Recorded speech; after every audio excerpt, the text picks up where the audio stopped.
உள்ளாட்சி அரசு செய்தியால் இணைவோம். தமிழுக்கு அமுதென்று பேர், அந்த தமிழின்ப தமிழங்கள் உயிருக்கு நேர்.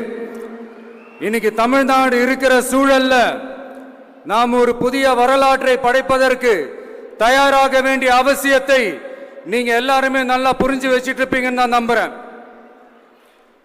அரசியல்னா என்னங்க? ஒவ்வொரு குடும்பமும் நல்லா வாழணும்னு நினைக்கிறது அரசியலா? இல்ல ஒரே ஒரு குடும்பம் மட்டும்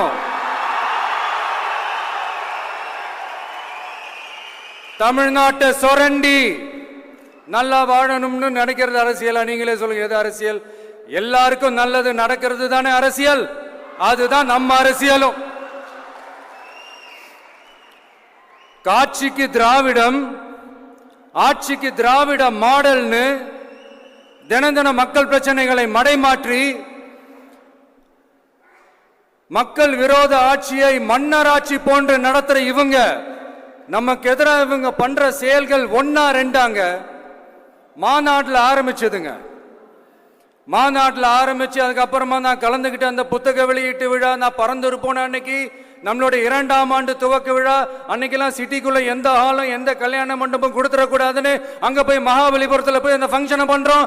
ஏன் இன்னைக்கு பொதுக்குழு வரைக்கும் எங்கெல்லாம் எப்படியெல்லாம் தடைகள்?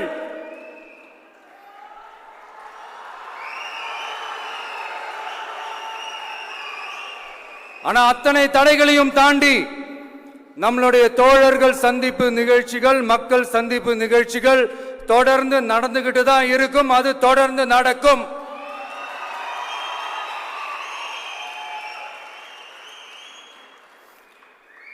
நம்மளுடைய தோழர்கள் அர்ஜுன் பிரதர், நிர்மல் குமார் பிரதர், நம்ம ரமேஷ் பிரதர், இவங்கெல்லாம் போட்டு அடி அடி நடிக்கிறாங்க.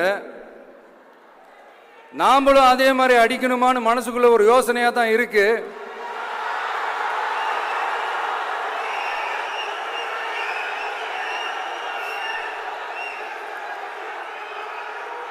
ரைட்.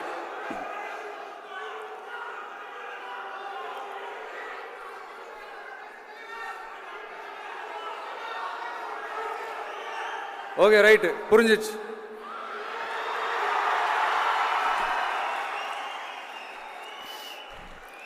மாண்புமிகு மன்னராட்சி முதல்வர் அவர்களே,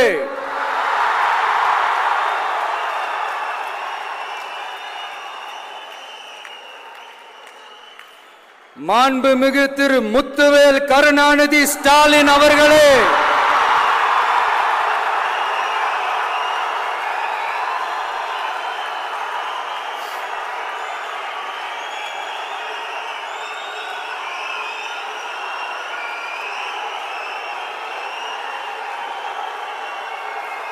பேரை மட்டும் வீராப்பா சொன்ன பத்தாதவர்களே,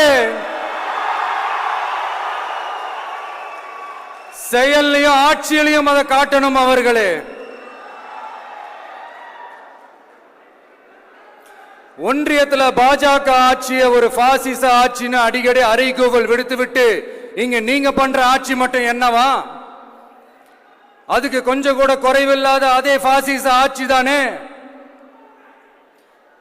ஒரு கட்சி தலைவனா ஜனநாயக முறைப்படி என் கழக தோழர்களையும் என் நாட்டு மக்களையும் பார்க்கறதுக்கோ சந்திக்கிறதுக்கோ தடை போடுறதுக்கு நீங்க யாருங்க?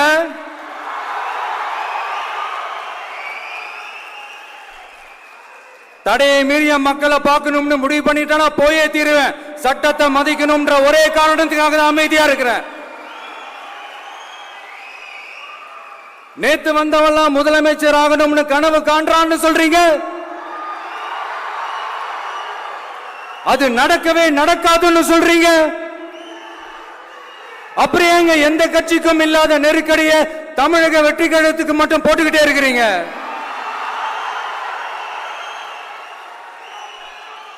அணை போட்டு ஆத்த வேண்டும்னா தடுக்கலாம், காத்த தடுக்க முடியாது.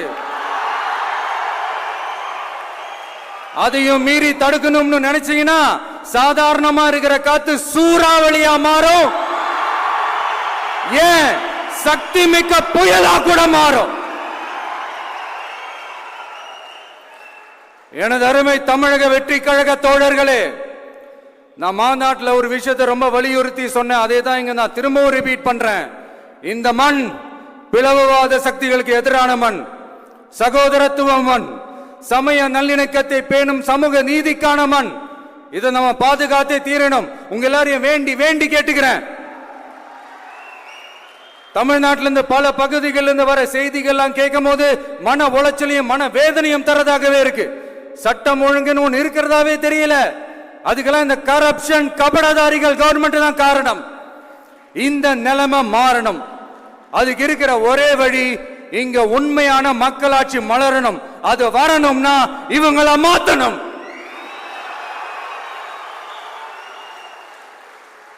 அதுக்கு என்ன வழி? அதுக்கு நாம என்ன செய்ய போறோம்? நம்மளுடைய தோழர்கள் டெய்லி மக்களை போய் பாருங்க, அவங்களோட பேசுங்க, ஒவ்வொரு தெருவுக்கும் போங்க, ஒவ்வொரு வீட்டுக்கும் போங்க, அவங்களோட பிரச்சனைகள் என்னன்னு கேளுங்க, அதை தீர்க்கிறதுக்கு என்ன வழின்னு யோசிங்க. அப்பதான் அவங்களுக்கு நம்ம மேல ஒரு நம்பிக்கை வரும். அப்படி ஒரு ஆழமான நம்பிக்கையை விதைச்சிட்டு அதுக்கப்புறமா நிமிந்து பாருங்க. ஒவ்வொரு வீட்டோட உச்சிலையும் தமிழக வெற்றி கழகத்தோட இரட்டை போர் யானை வாகை மலர் கொடி தானா பறக்கும், தானா பறக்கும்.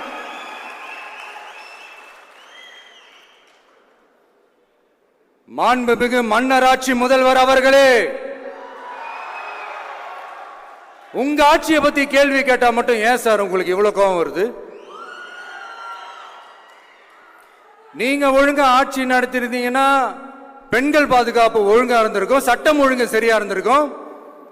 பச்சை பிள்ளைங்க, படிக்கிற பிள்ளைங்க, சின்ன பொண்ணுங்க, வீட்டுல இருக்கிற பொண்ணுங்க, வேலைக்கு போற பொண்ணுங்கன்னு இவங்க எல்லாருக்கும் நடக்கிற கொடுமைகளை சொல்ல முடியல சார்.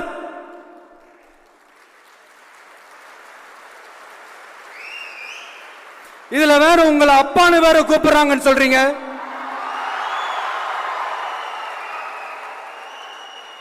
தினம் தினம் உங்களுடைய இந்த கொடுமைகளை அனுபவிச்சுட்டு இருக்கிற என்னுடைய சகோதரிகளான தமிழ்நாட்டு பெண்கள் தான் உங்களுடைய அரசியலுக்கு ஒரு முடிவு கட்ட போறாங்க, உங்களுடைய ஆட்சிக்கு ஒரு முடிவு கட்ட போறாங்க, உங்களுடைய இந்த அரசியல் வாழ்க்கைக்கு ஒரு முடிவு கட்ட போறாங்க.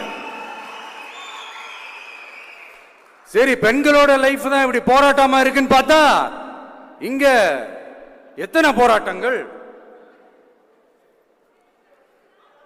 பரந்தூர் போராட்டம், அரசு ஊழியர்கள் ஆசிரியர்கள் போராட்டம், போதைப் பொருள் எதிர்ப்பு போராட்டம், வரி உயர்வு போராட்டம், மீனவர்கள் போராட்டம், போக்குவரத்து ஊழியர்கள் போராட்டம், சாதிவாரி கணக்கெடுப்பு போராட்டம், சாம்சங் தொழிலாளர்கள், டங்ஸ்டன், விவசாயிகள் போராட்டம், மின்கட்டண உயர்வு எதிர்ப்பு போராட்டம், இஸ்லாமிய அமைப்புகள், செவிலியர்கள், மருத்துவர்கள், இந்த மாதிரி போராட்டங்கள். இதெல்லாம் சும்மா சாம்பிள் தான். இது இன்னும் சொல்லிட்டே போலாம், இந்த நாள் பத்தாது. ஆனா இந்த எல்லா போராட்டங்களுக்கும் தமிழக வெற்றி கழகம் கூட நிற்கும்.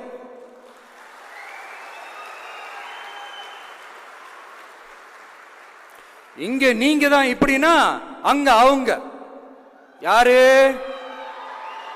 உங்க சீக்ரெட் ஓனர். அவங்க உங்களுக்கும் மேல மாண்புமிகு திரு மோடிஜி அவர்களே,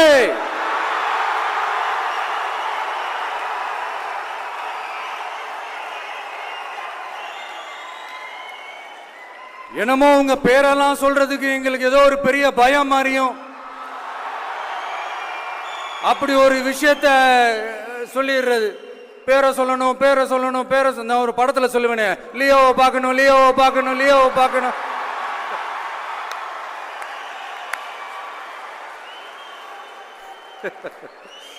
இல்ல இல்ல, சத்தியமா அப்படிதாங்க இருக்கு.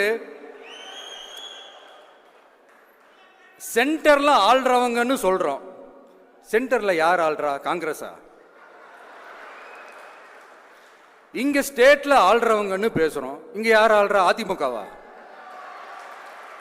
அப்புறம் என்ன பேரை சொல்லணும், பேரை சொல்லணும்? எனக்கு புரியலையே. நீங்க தானே கேட்டீங்க, வச்சுக்கோங்க.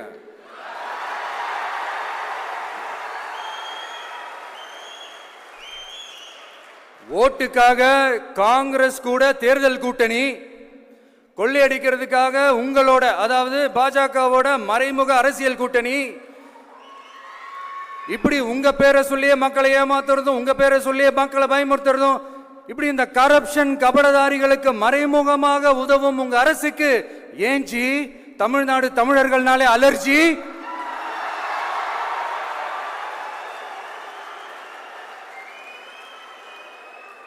தமிழ்நாட்டிலிருந்து வர ஜிஎஸ்டியே கரெக்டா வாங்கிக்கிறீங்க, ஆனா தமிழ்நாட்டுக்கு பட்ஜெட்ல நிதி ஒதுக்க மாட்டேங்கிறீங்க. இங்க படிக்கிற நம்ம பிள்ளைங்களோட படிப்புக்கு நிதி ஒதுக்க மாட்டேங்கிறீங்க, ஆனா மும்மொழி கொள்கையை திணிக்கிறீங்க. டீலிமிட்டேஷன் என்ற பேர்ல தமிழ்நாட்டோட பார்லிமெண்ட் சீட்ஸ்லயும் கை வைக்க பாக்குறீங்க. ஒரே நாடு ஒரே தேர்தல் நீங்க ஸ்டார்ட் பண்ணப்பவே புரிஞ்சிருச்சு பிரதமர் சார்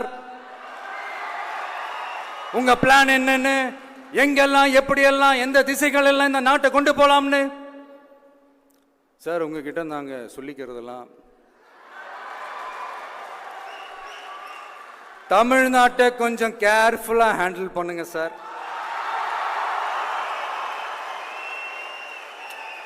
ஏன்னா தமிழ்நாடு பல பேருக்கு தண்ணி காட்டின ஸ்டேட் சார், பல பேருக்கு தண்ணி காட்டின ஸ்டேட் சார். பார்த்து செய்யுங்க சார், மறந்துடாதீங்க சார்.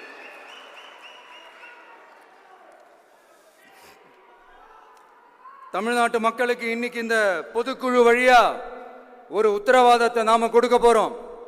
நம்ம ஆட்சி, அதாவது உங்க ஆட்சி, உண்மையான மக்களாட்சி. தமிழக வெற்றி கழகம் தலைமையிலான அறுதி பெரும்பான்மை பெற்ற ஆட்சி, அதே சமயத்தில் அதிகார பகிர்வுடன் கூடிய ஆட்சி. அப்படி இந்த ஆட்சி அமைஞ்சதும் பெண்கள் பாதுகாப்பை 100% உறுதி செய்வோம்.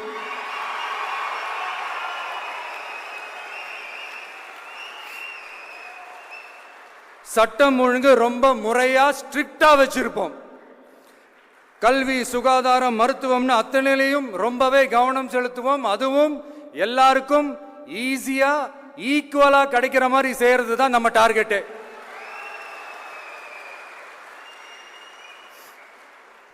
அரசு ஊழியர்கள், ஆசிரியர்கள், போக்குவரத்து தொழிலாளர்கள், மின்சார வாரிய ஊழியர்கள்னு தொழிலாளர்கள் பக்கமும் நாம கண்டிப்பா துணையா நிற்போம்.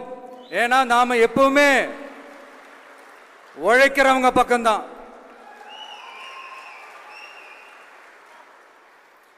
நம்ம தமிழ்நாடு விவசாய பூமி, இயற்கை வளங்கள் நிறைந்த மண். இந்த விவசாயத்துக்கும் இயற்கை வளங்களுக்கும் எதிரா எந்த விதமான ஒரு திட்டத்தையோ நடவடிக்கையோ கொண்டு வர்றதை எங்களால் ஏற்கவே முடியாது. எங்க மண்ணை, மக்களை பாதிக்கிற மாதிரி திட்டங்களை தயவு செஞ்சு செயல்படுத்தாதீங்க. அதை நாங்கள் எதிர்க்கவே செய்வோம்.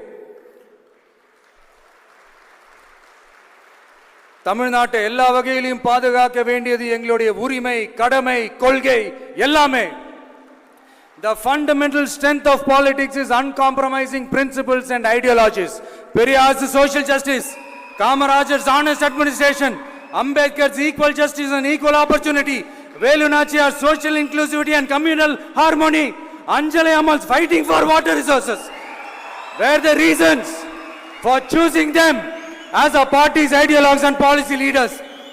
I would like to mention here with pride that we are the first political party to declare 2 historic women icons who are India's freedom fighters from Tamil Nadu as our party's ideologues and policy leaders. இப்படி ஒரு ஆழமான நம்பிக்கையுடன் வரும் 2026இல் தமிழ்நாடு சட்டமன்ற தேர்தலில் ஒரு மாபெரும் அரசியல் மாற்றத்தை கொண்டு வந்து மக்கள் சக்தியின் உதவியுடன் மக்கள் விரும்புகிற ஒரு நல்ல அரசை அமைப்பதில் உறுதியாக இருப்பதால்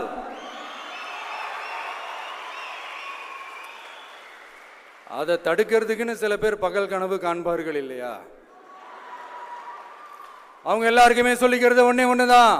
காற்று, மழை, வெயில், இயற்கையை யாரால் கட்டுப்படுத்த முடியும்? யாரால் தடுக்க முடியும்? இவை எல்லாம் கடவுளால் உருவாக்கப்பட்டவை. அப்படிதான் எம் மக்களுக்கான அரசியலையும் யாராலும் தடுக்க முடியாது. அரசியல் சூறாவளியையும் தேர்தல் சுனாமியையும் தடுப்பார் எவர்.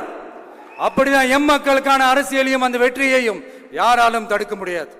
அப்படி தடுக்கணும்னு நினைக்கிறவங்களோட கனவு ஒரு நாளும் மெய்ப்படாது. Before concluding my speech, few words from William Blake. Men may come, men may go, but I go on forever.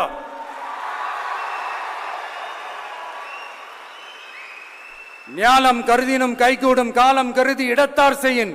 ஏற்ற காலத்தையும் இடத்தையும் அறிந்து ஒரு செயலை செய்தால் பூவுலகம் முழுமையையும் வேண்டினாலும் அது கைவசப்படும் என்ற திருக்குறளுடன் என்னுடைய நன்றியுரை நிறைவு செய்கிறேன். பார்த்துக்கிட்டே இருங்க. அடுத்த வருஷம் இது வரைக்கும் தமிழ்நாடு சந்திக்காத ஒரு வித்தியாசமான ஒரு தேர்தலை சந்திக்கும்.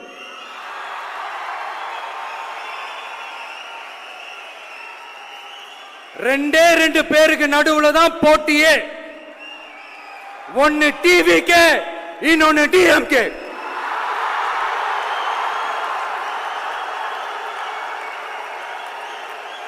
கான்பிடண்டா இருங்க, நல்லதே நடக்கும், வெற்றி நிச்சயம். மீண்டும் சந்திக்கும் வரை நன்றி, வணக்கம்.